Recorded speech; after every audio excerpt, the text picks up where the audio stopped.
Sabbat's Shadow Act 1. Landing, Ambush, Desperate Defense. The warm summer sun of Gornath Prime beat down upon them, causing a bead of sweat to slowly work its way down the forehead of Lord General Aurelias. He glanced to the left, the stiff leather of his field coat creaking softly with the motion. "Father Grendel, a prayer perhaps while we wait?" "Of course, my lord." The priest cleared his throat and slowly began to intone from the book, his silver skull held aloft in front of him. Aurelius almost immediately tuned him out. Not an impious man by any means, but more concerned with the troubles affecting his invasion force. Not long into the prayer, the rumble of chimeras could be heard, marking the arrival of Colonel Dimitri Toschenko of the 78th Vostroyan. Aurelius had been awaiting their arrival for several hours. The whole planetary landing had been a colossal screw-up. Localized warp storms in system and some form of Auspex interference emanating from the capital had blinded most of his landers, leading the whole invasion force to be scattered across the northern hemisphere. Aurelius motioned to Father Grendel to stop. The man's sonorous voice faded into silence obediently, as the general called down to the newly arrived Vostroyans. "Dimitri, good to see you, old friend. Glad to see those Navy pilots couldn't lose you. How is your regiment?" Colonel Toschenko laughed heartily as he stepped out of his vehicle and strode towards the general. "Da, Comrade General. No worse than when we served under Oliphant to take the Dark Islands. Emperor rest his soul." He made the sign of the Aquila over his chest before continuing. "But the 78th stand ready to discharge your will, Lord General. No thanks to Navy's best attempts." They both shared a tired chuckle, and turned to see Col Mira Sturmn, one of the youngest field commanders in the invasion force and newly promoted commander of the Cadian 212th, striding over.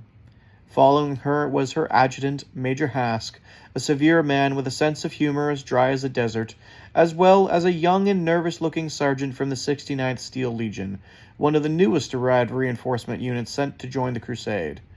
Too many of the troops in this task force were green, with relatively no combat experience, thought Aurelius, but at least this should be a relatively easy introduction to warfare, if Tactica intelligence is correct.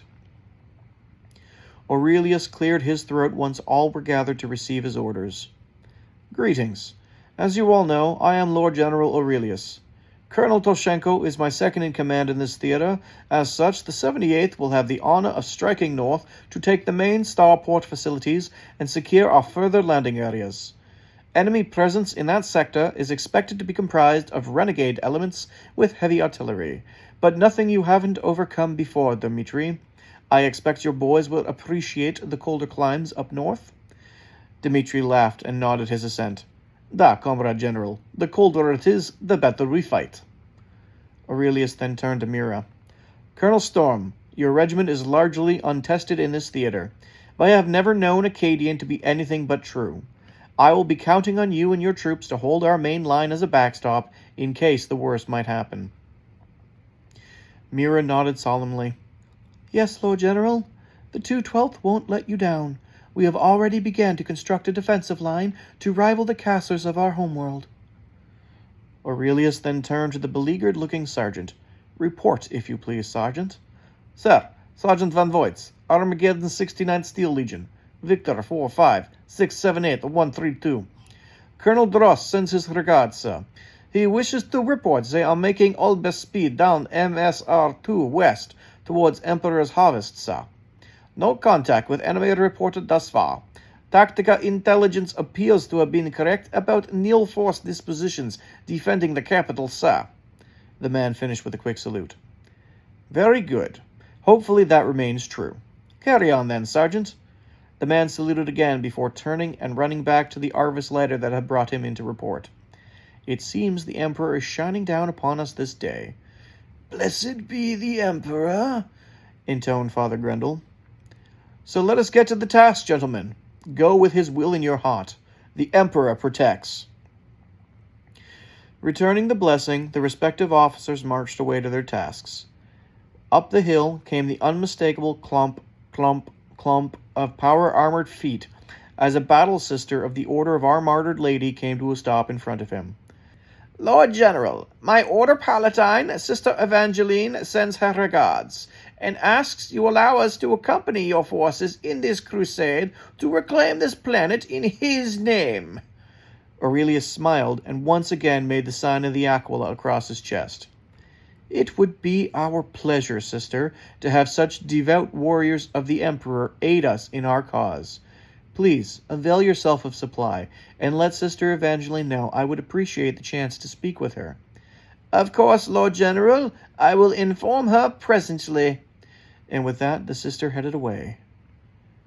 Aurelius waved over to his escort, asking them to bring up his transport as he turned to Missionary Pask. Truly, it seems the Emperor smiles upon us this day, does it not, brother? Pask nodded.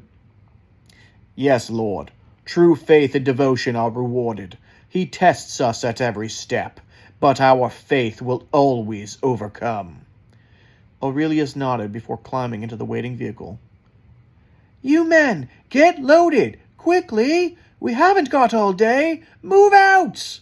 Mira yelled over the roar of idling Cargo 6 engines as our troopers milled about. They had begun to sing, a silly folk song. Emperor knows from where it came from, some frontier planet by the sounds of it. She listened to the song for a few more moments, watching her troops work diligently.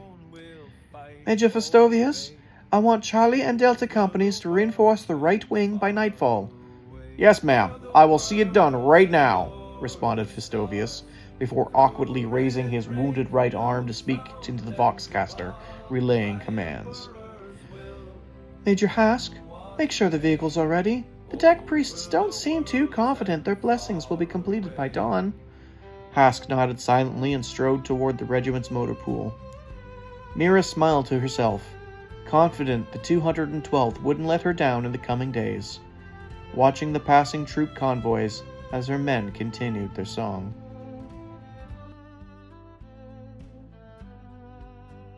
From Cadian Gate to Volpone's Pride, from Balhout streets to the Fantine sky, we'll shed our blood, come what may, over the worlds and far away.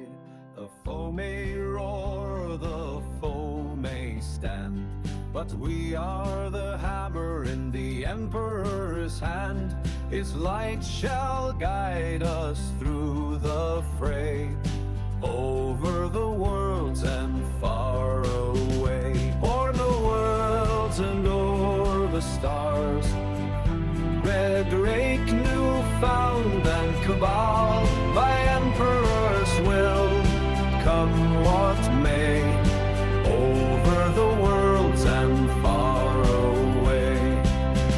Though some may fall, we do not yield, for countless sons lie in the field, their names remembered when we pray, over the worlds and far away.